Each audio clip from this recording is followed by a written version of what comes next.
नमस्कार दोस्तों। आज हम पढ़ेंगे पोल स्टार के बारे में। ध्रुव तारा क्या होता है और कहाँ पे स्थिति होता है, तो आज हम इसके बारे में जानकारी लेंगे। वैसे पोल स्टार जो ध्रुव तारा होता है एक चमकीला, बहुत चमकीला स्टार होता है जो कि नॉर्थ की तरफ दिखाई पड़ता है। तो अगर आप खुले आसमान में जब रात हो, खुले आसमान में रात में अगर आसमान की तरफ आप देखें तो एक चमकीला, उत्तर की तरफ एक चमकीला स्टार दिखाई देता है जिसे पोल स्टार कहते हैं। तो जब the position of the pole star can be located with the help of constellation Saptarishi and Sharmishtha. तो अगर पोल स्टार की हम लोकेशन देखना चाहें तो सप्तऋषि और श्रमिष्ठा के जो नक्षत्र होते हैं, जो कंस्टलेशन होता है, उसकी सहायता से हम देख सकते हैं। On one side of pole star it has Saptarishi and on the other side of it Sharmishtha. Pole star के एक तरफ सप्तऋषि होता है और दूसरी तरफ श्रमिष्ठा होता है। तो व्हेन सप्तऋषि राइसेस, जब सप्तऋषि उगता है, श्रमिष्ठा सेट, श्रमिष्ठा डूब जाता है। In ancient times constellations we are divided to be able to recognise star in the sky. प्राचीन समय में जो कंस्टलेशंस होते हैं वो डिवाइड होते थे इन्हीं स्टार की वजह से, जो आसमान में दिखाई पड़ते हैं। तो आज हम पोल स्टार के बारे में जानकारी लेंगे। तो आइए देखते हैं पोल स्टार कहाँ पे होता है और किस तरह दिखाई पड़ता है। तो ये देखिए एक चमकीला, अगर हम खुले आसमान में छत पर चले जाएं या खुले आसमान में आसमान की तरफ देखें रात में, तो उत्तर की दिशा में एक चमकीला स्टार दिखाई पड़ता है जिसे ध्रुव तारा कहते हैं। तो ध्रुव तारा अगर ध्रुव तारा को आप ध्यान से देखेंगे तो वो काफ़ी चमकीला होता है। तो उत्तर की दिशा में एक चमकीला स्टार दिखाई पड़ता है जिसे ध्रुव तारा कहते हैं। तो आइए अब इसके बारे में ज़्यादा जानकारी लेते हैं और देखते हैं ध्रुव तारा और उसके आसपास जो स्टार होते हैं उन सब के बारे में। इस चित्र को गौर से देखिए। प्रश्न चिन्ह बने इस आकृति में हमें 7 बिंदु नजर आते हैं। इन 7 बिंदु को 7 नक्षत्र माना जाता है। इन्हें सप्त ऋषि मंडल के नाम से जाना जाता है। ये सप्त नक्षत्र सप्त ऋषियों को दर्शाते हैं। इस प्रश्न चिन्ह के अंतिम भाग से शुरुआत करते हैं। यहाँ से पहले बिंदु को मरीचि ऋषि के नाम से जानते हैं।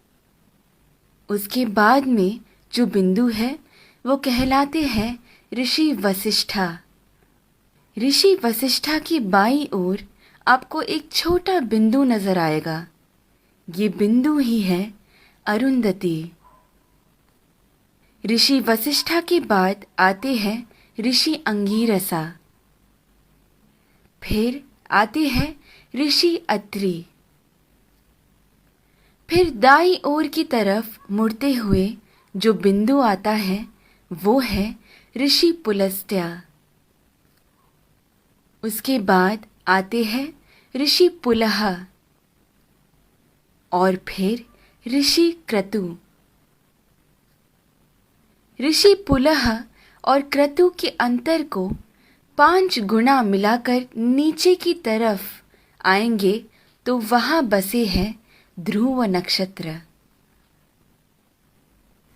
सदा उत्तर में रहने की वजह से उसे ध्रुव नक्षत्र कहा जाता है। इंग्लिश में हम इसे नॉर्थ स्टार के नाम से जानते हैं। बाल्यावस्था के ध्रुव नक्षत्र अगर उत्तर में बसे हैं तो वृद्धावस्था के अगस्त्य नक्षत्र दक्षिण में बसे हैं। अगस्त्य और ध्रुव नक्षत्र हमेशा उसी स्थान पर ही पाए जाते हैं। इन दोनों के बीच में मौजूद आकाश गंगा सतत घूमती रहती है। इस कारण से हमारी धरती अक्ष के ऊपर घूमती रहती है। ये सच है कि सारा जगत भगवान के इर्द गिर्द घूमता रहता है, लेकिन वो हमें कभी नजर नहीं आ सकता। भूमि के अनेक कालों में से उसे 4 काल में छांटते हैं। ऊपर नजर आ रहा पीठ के बल सोया हुआ प्रश्न चिन्ह के आकार में बना हुआ सप्तऋषि मंडल हमें वसंत ऋतु में ठीक ऐसे ही नजर आता है।